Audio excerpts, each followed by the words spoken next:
November 9th. Save the date. This is the game we will all be waiting for. November 9th. Guys, take a pen, a pencil, write it down in your phone, take a screenshot, put it in your reminders. November 9th. Who's going to take points off this Liverpool team? Like, who is capable of picking points off Liverpool?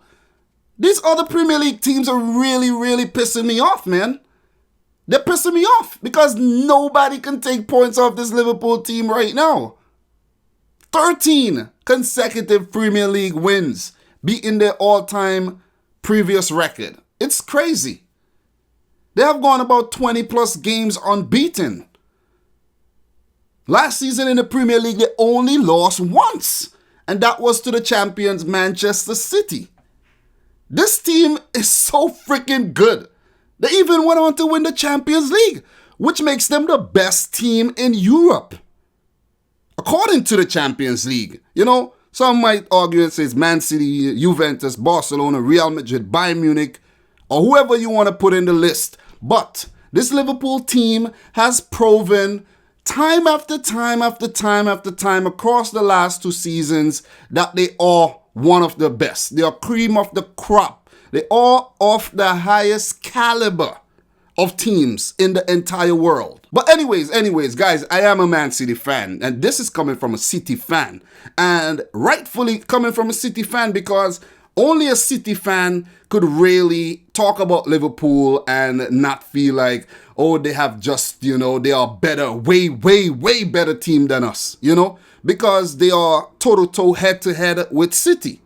When you really think about it, this is the only team that can challenge City for the title this season. And I will say this over and over and over and over again. Because, guys, I watch the Premier League. I watch every single team play. I just don't tune into the big games like a lot of people do. I watch everything I can watch. Everything. 5 to 6 games every single match week. So I know how the teams play.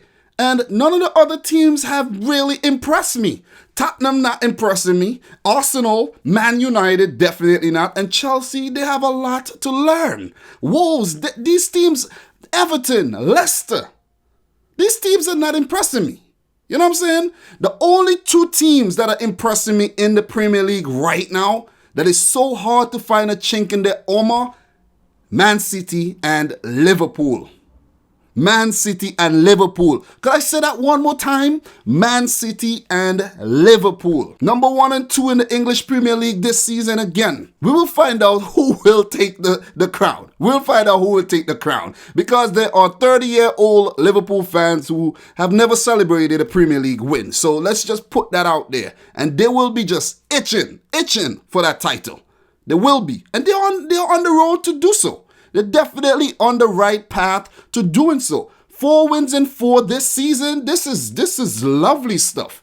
This is beautiful stuff. They have been playing wonderful football. They were a little tired at the beginning of the season. A hectic schedule, the Community Shield, the Super Cup, along with 4 Premier League fixtures. That's a hectic schedule to start. A lot of the players participated in international tournaments as well. So you gotta give the team credit.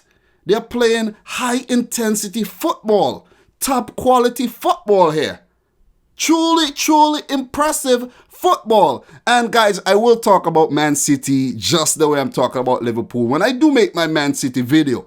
But this is Liverpool's time. Gotta give them the credit. You definitely have to give them what they deserve because this team has been freaking phenomenal. And I mean, all the players on the team. You know, there's a few players who make little mistakes here and there, but all in all, these guys are one good bunch of players. You know what I'm saying? The team has continuity coming over from the years. It's not a team that's been chopping and changing and selling and buying. You know, these guys have a cohesiveness to them. And that's what makes them a really good team. They have self-belief and they have a never ever say die attitude. And I know this because I've watched a lot of Liverpool games last season when I thought they were going to drop points and they didn't. They came back and won the game. So come on, man. You know, it's going to be one fantastic season. We are in for something this season. But guys, let me stop giving all this praise to Liverpool. But they do deserve it. They do deserve it.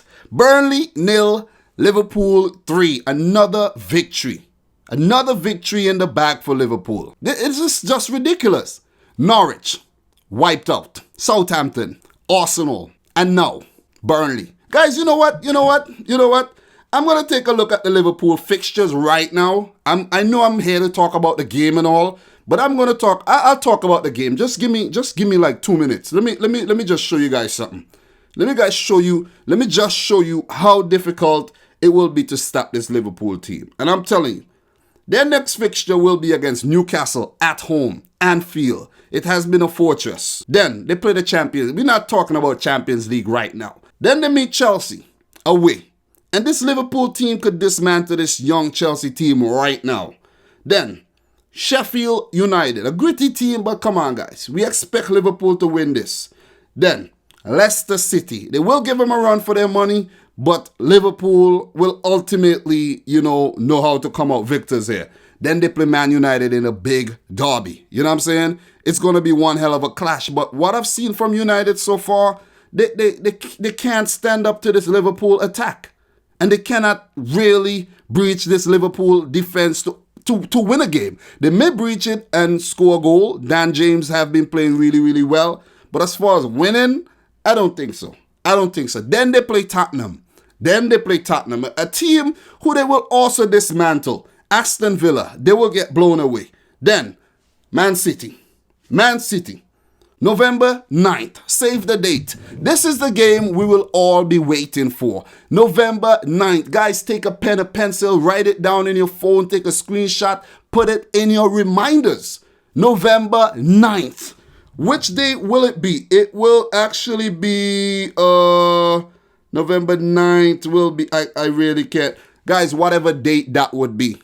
I don't know if it's a Saturday, a Sunday, a Friday, a month. Whatever day it is, November 9th, it's game on. It's a game that we will all be looking forward to this season. Not the Burnley versus Liverpool fixture. This was a routine win. For Liverpool. Burnley, they started the season off very well. 3-0 win to Southampton. Then they lost to Arsenal. Then they drew to Wolves. A game they should have won, but a late penalty, took 2 points away from them. Then they played the EFL Cup and they lost to Sunderland. Guys, yes, I know Burnley may have rested most of their starters and give some of the academy players or, the fringe players, a run out. But you don't lose to Sunderland. Their form has been taking a nosedive. And then you buck up on Liverpool and you get battered 3-0. A game they could have scored 1 or 2 goals because they did get in behind from time to time, but they didn't.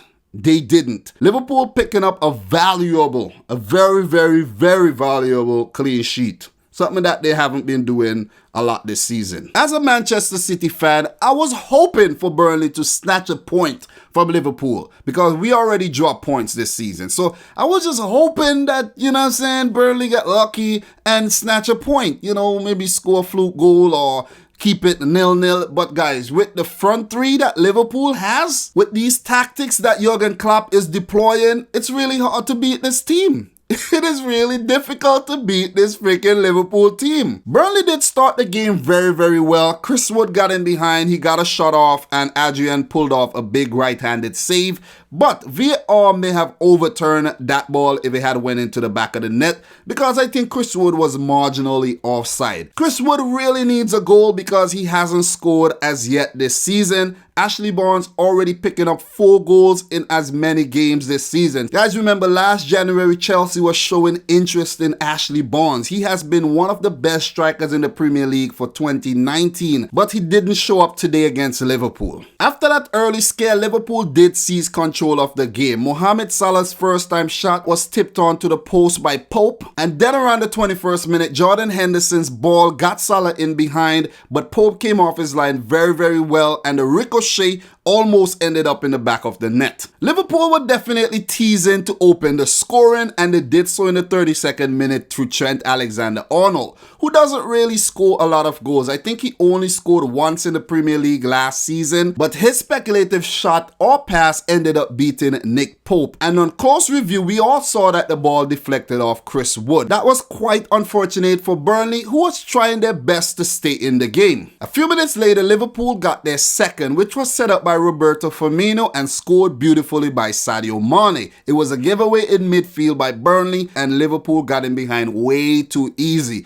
Mané was left vacant over there on the left. Bobby Firmino's ball just put it on the platter, and Sadio Mané did what he has been doing so well so far this season. He put it in the back of the net. When it was 2-0 at halftime, I was saying this game is over. There's no way Liverpool is going to let Burnley back into this match, and they definitely didn't. So Liverpool had a pretty stellar first half, with Trent Alexander-Arnold scoring that goal. Well, I mean, it has to be an own goal. It has to be Chris Wood's own goal. Sorry, Trent Alexander-Arnold, but you're still on 0 for the season. In the second half, Liverpool pretty much dominated, with Burnley's chances coming few and far in between. One big chance that Burnley had was when Jay Rodriguez got in behind and Adrian pulled off that big save. Guys, we have to give credit to Adrian. He has been providing very, very good cover for Alisson. I have to be honest, I was a bit harsh on him earlier when he was making his mistakes, but it seems like he's a bit more comfortable now, right? Bobby Firmino put the final nail in Burnley's coffin when he scored in the 8th minute, when he was accidentally set up by Mohamed Salah,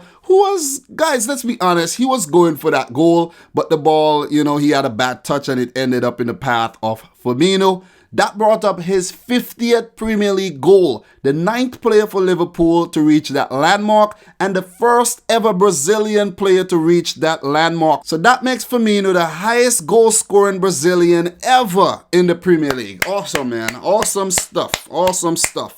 And you know what? You know what, guys?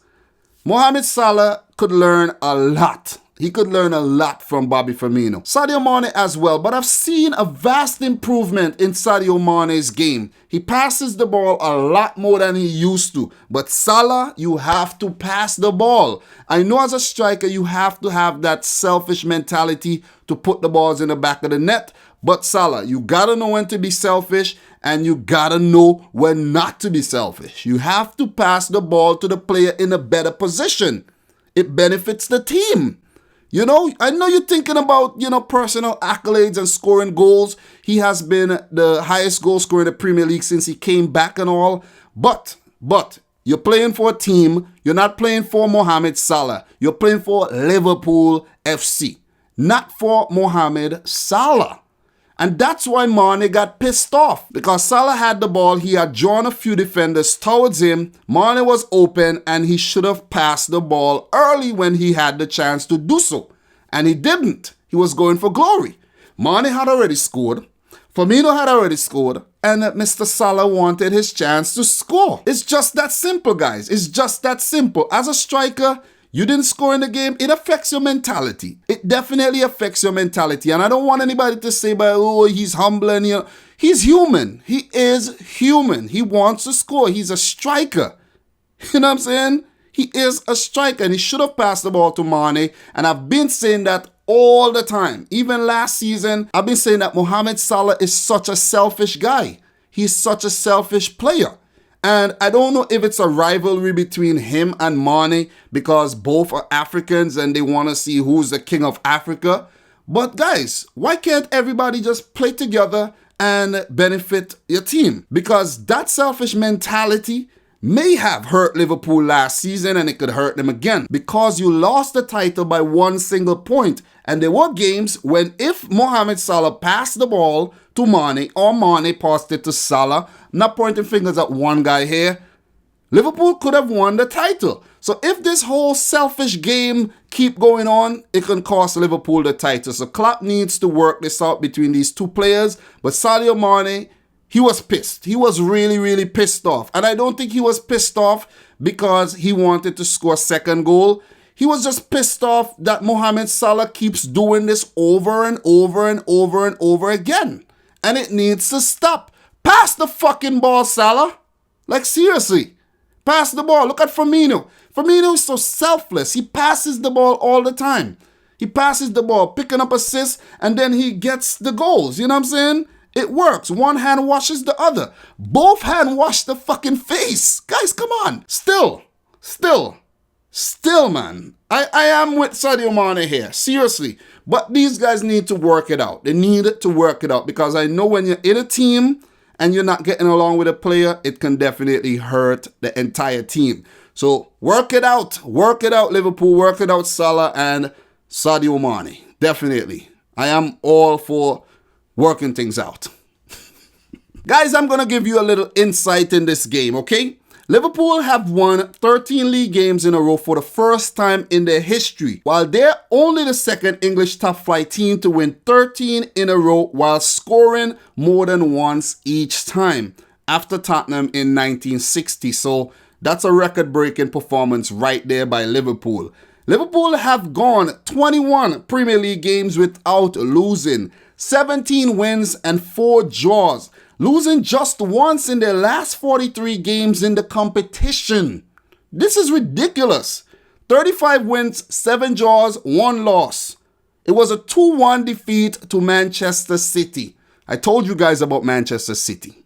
Told you. As for stats in this game, Burnley had 7 shots at goal, 2 on target. Liverpool, 15 shots at goal, 7 on target. They had 64% of the possession, Burnley 34. So Liverpool stay top of the Premier League table on 12 points, Burnley 11th on 4 points. They will be hoping that they stay just there after week 38. You know what I'm saying? That will be a great season for Burnley. Liverpool will also be hoping that they stay right there after week 38, but Man City will have something to say about that. Definitely will. After the international break, Liverpool will play host to Newcastle, while for Burnley, they play away to Brighton. So after this loss, I don't think Sean Dyche and Burnley should use this as a way to define their progress this season. This is Liverpool you're playing. Definitely this is Liverpool. As for Jurgen Klopp and his boys, they will just want to keep chalking up those wins.